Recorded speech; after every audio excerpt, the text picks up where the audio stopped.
In 247 BC, at the young age of 13, Yingzheng ascended the throne, harboring ambitions to unify the realm. Previous Qin rulers had laid a strong foundation for him, and by this time, Qin's strength surpassed that of the 6 remaining states due to Xiangyang's reforms.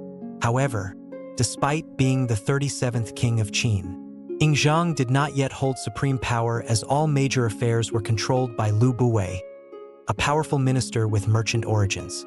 The young Yingzheng even respectfully addressed Lü Buwei as revered father.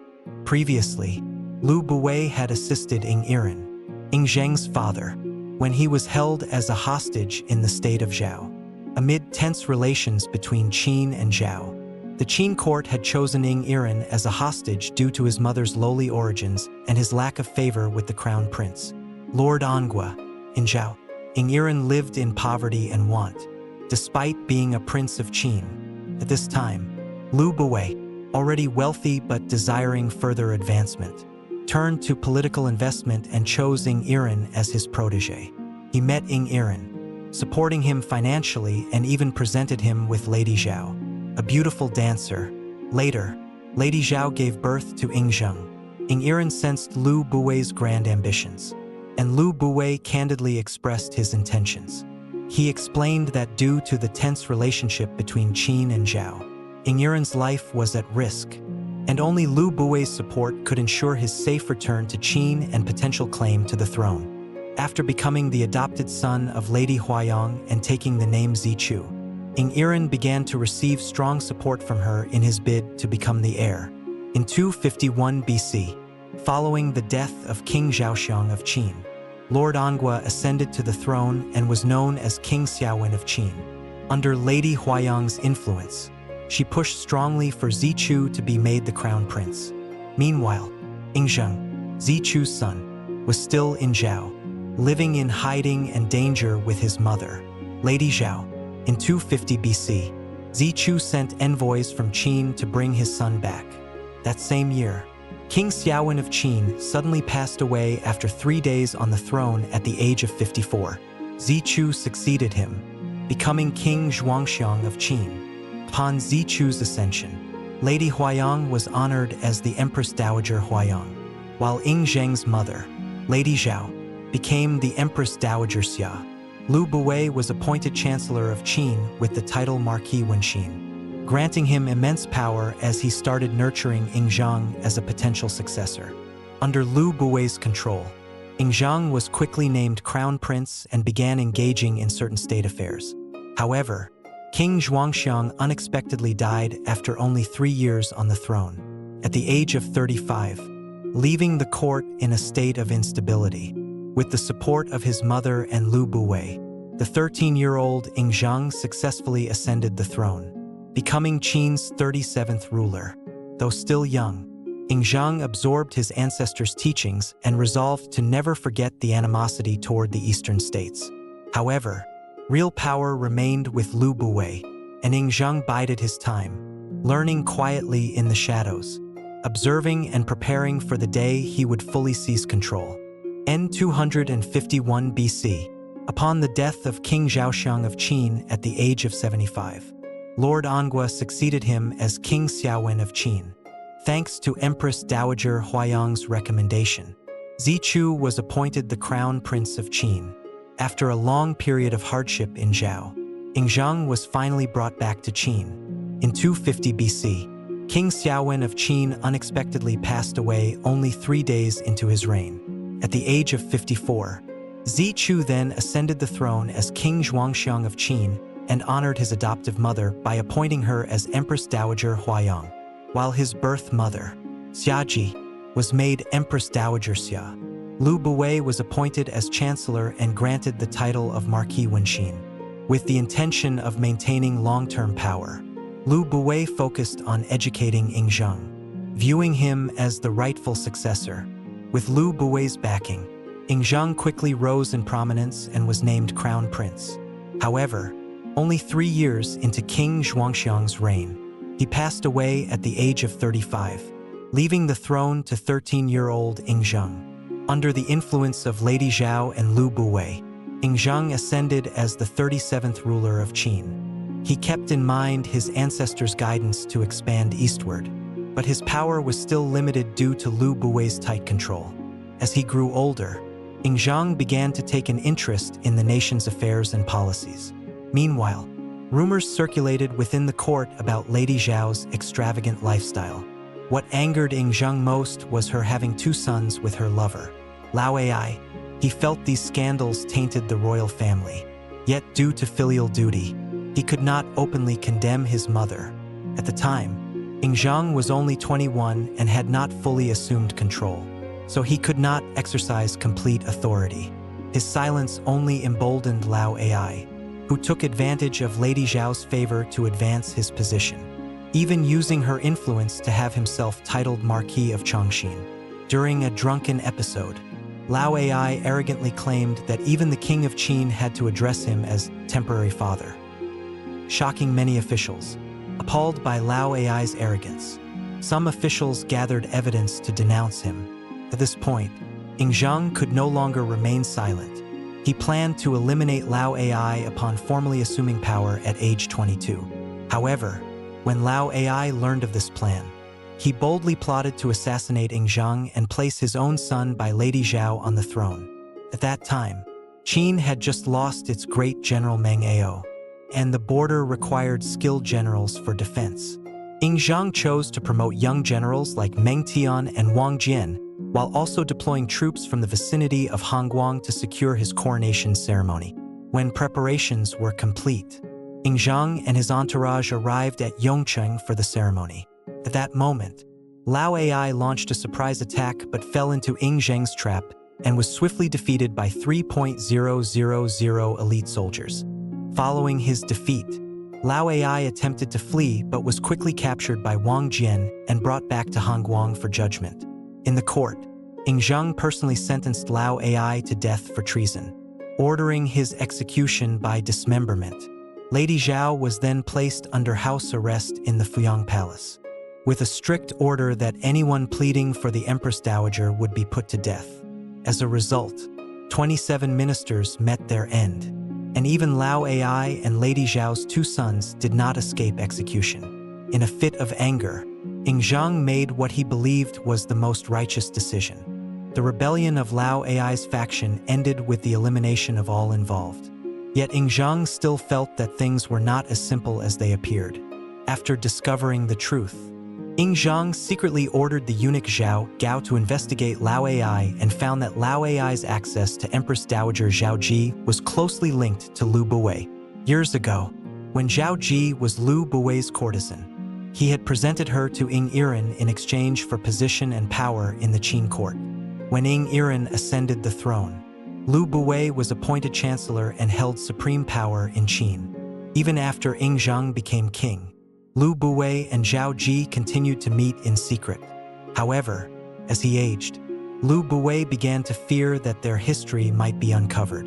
To maintain his influence, he arranged for Lao Ai, a man reputed for his skills, to pose as a eunuch and enter the palace to serve Empress Dowager Zhao Ji. This led to the scandal and treasonous plots involving Lao Ai and the Empress Dowager. Upon learning the truth, Zhang removed Lü Buwei from his chancellorship and exiled him to Luoyang, Hunan. Although Zhang now held power, he realized that Lü Buwei's influence in Qin remained strong. Even in exile, Lü Buwei continued to receive support from officials and scholars across various states, who sent letters pleading for his return. This made Zhang realize that Lü Buwei's influence was too extensive and needed to be eliminated. Zhang's resolve to eliminate Lü Buwei was also fueled by the fact that Lü Buwei, despite his humble background, had served 2 Qin kings and was frequently invited by neighboring states to serve in their courts. Lü Buwei's residence in Luoyang was always filled with guests, causing Zhang to fear that he might be plotting rebellion. Although Zhang had once viewed Lü Buwei as a father figure and was grateful for his guidance, he was determined to achieve his great mission, to end hundreds of years of warfare and bring Qin's light of unification to every corner. On this path, anyone who stood in his way would have to be removed. Li Si, originally from Chu, was also included in the list of exiles. However, understanding the drawbacks of this policy, he wrote a book titled Jian Zhu Kushu, listing the foreigners who had contributed to Qin's development and warning that expelling talent would only strengthen the six states, hindering Qin's unification goal. After reading Li Si's work, Zhang decided to revoke the exile order and reappointed Li Si, assigning him to oversee the judiciary and promoting him to the high-ranking position of 3 lords and 9 ministers of Qin. Although Zhang had removed Lü Buwei from power and forced him to commit suicide, Lü Buwei's influence persisted, facing the decision of which state to attack first. Li Si proposed attacking weak Korea to pressure the remaining states, while Han Fizi, Li Si's fellow student, suggested striking Zhao to curb its development. But Zhang sensed that Han Fizi still harbored deep affection for Korea and only sought to prevent Qin from attacking it. Taking Li Si's analysis into account, Zhang decided to imprison Han Fizi, who was subsequently forced to commit suicide by poisoning. In 231 BC, Zhang initiated the campaign against Korea, marking the beginning of the war to unify the 6 states. In 229 BC, Qin resumed its assault on Zhao, advancing toward the capital, Handan. King Zhao again summoned Li Mu to defend the state.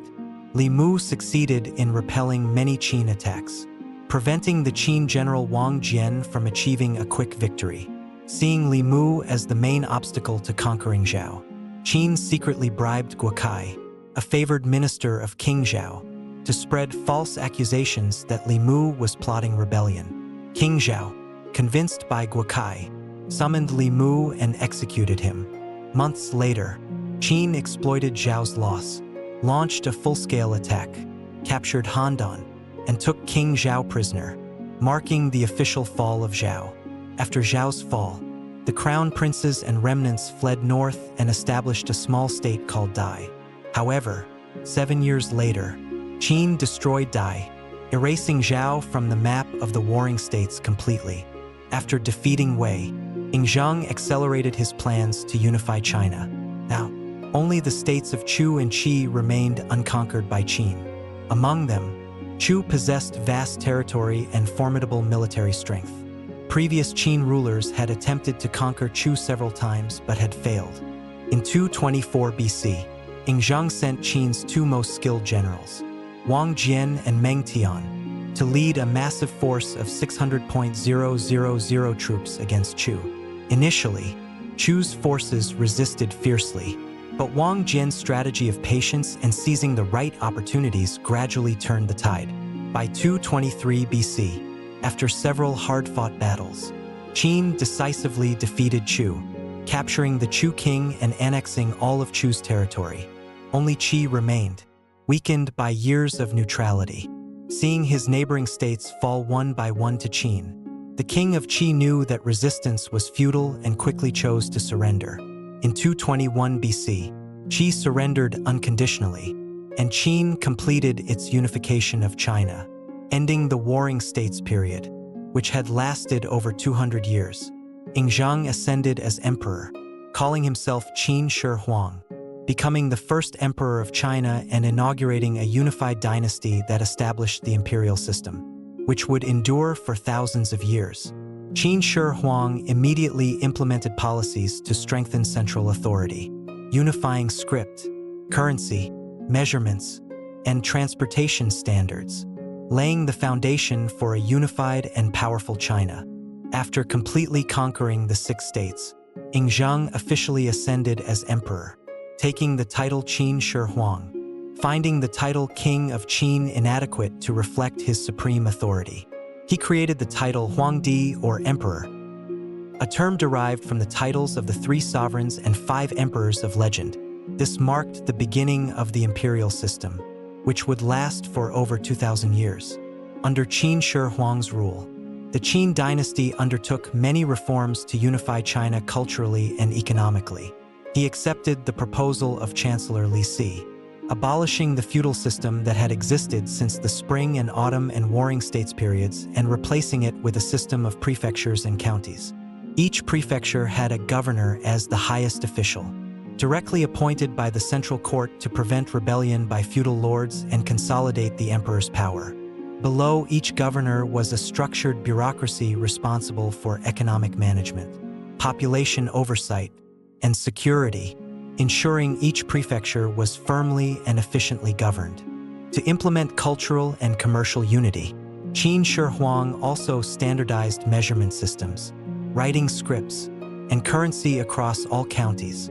This helped enhance management and regional connections while establishing a foundation for economic growth. He also ordered the construction of a road network across the country to ensure transportation and strengthen military capabilities, along with building ports and improving river systems to foster interregional trade.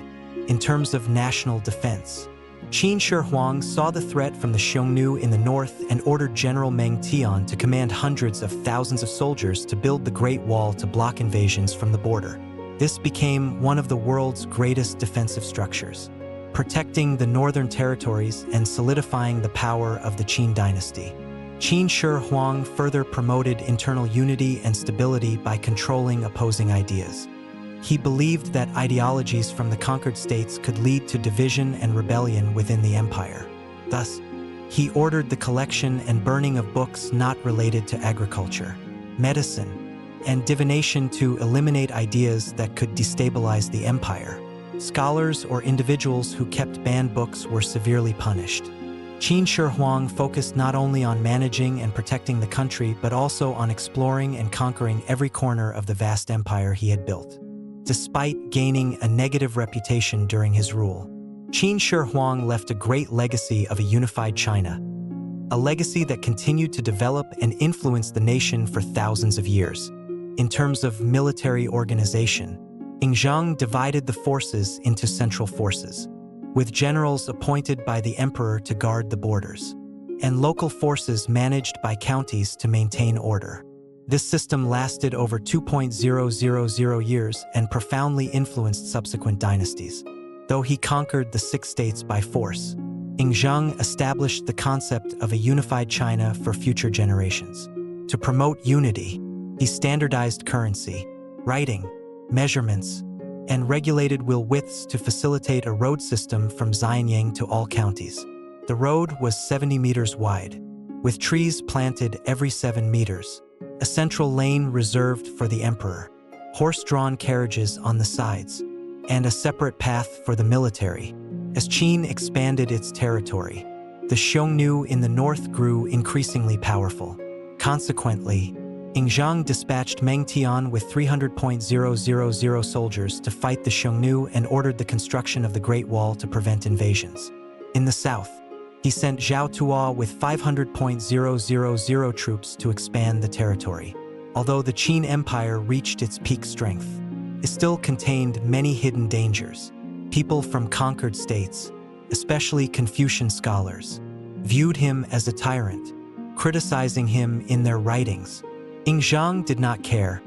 What mattered to him was the empire's security. On one inspection tour, Zhang was assassinated and realized the empire's instability. He ordered the confiscation of all weapons outside the military and had them melted down to create 12 large bronze statues in Xianyang to deter rebels. Some officials proposed reinstating the feudal system, but Li Si, a supporter of the county system, opposed this, arguing that the first emperor had established great achievements and that governance should be adapted to the times. Confucian scholars from the former states opposed Qin, spreading rumors that sowed division. Zhang decided to burn all Confucian books except for agriculture and divination texts and executed those who spread rumors or deceived people about immortality. On his third inspection tour in 218 BC, Qin Shi Huang arrived at the coast of Shandong and gazed upon the mist-covered sea, resembling a fairyland. Hearing stories of immortal islands and eternal life, he began to believe in immortality. Since then, mystics appeared, offering elixirs, and Su Fu, one of them, successfully persuaded Qin Shi Huang to make a significant investment, taking 3,000 young boys and girls to the sea to search for the elixir of life. However, Qin Shi Huang never received the elixir, as mystics gathered in Xianyang, spreading rumors and criticism. Migrants from the Six States disseminated ideas harmful to the empire's unity. Qin Shi Huang became enraged, ordering the execution of arrogant mystics and the burning of unnecessary books. Except for medicine, agriculture, and divination, Crown Prince Fusu attempted to plead for clemency for the Confucians and mystics, using the principles of Confucian human governance.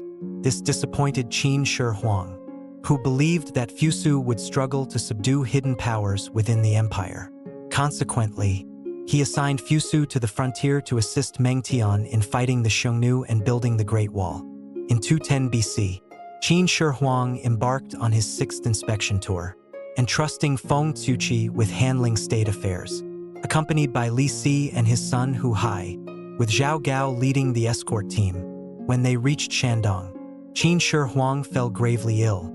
Sensing death was near, he ordered Zhao Gao to summon Fusu to succeed him and gave command to General Meng Tian. However, before the order could be sent, Qin Shi Huang passed away at Shakyu at the age of 49. Fearing the emperor's death, Zhao Gao and Li Si decided to keep it secret and continue the journey back to Xianyang. To mask the odor of the corpse, they used rotten fish and shrimp.